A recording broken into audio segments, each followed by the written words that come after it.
Som do Bloop, agora vocês vão escutar ele, olha só, se liga aí, meu querido.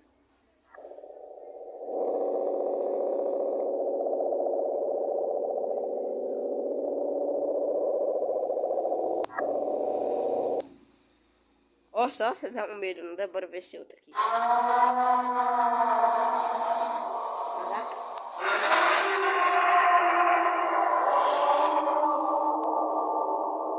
Esse aí você gostou tanto que som do aqui, galera. Que medo.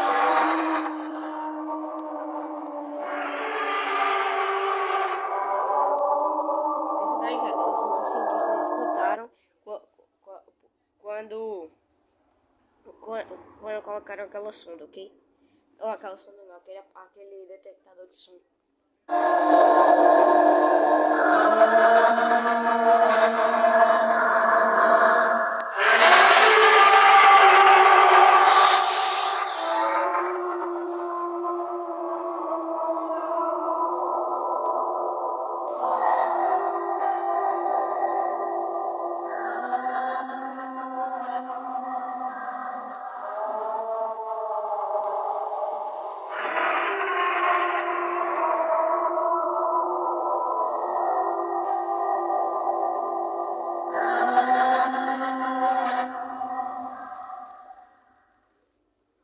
Me responda uma coisa, quantas histórias de monstros que moram nas profundezas do oceano...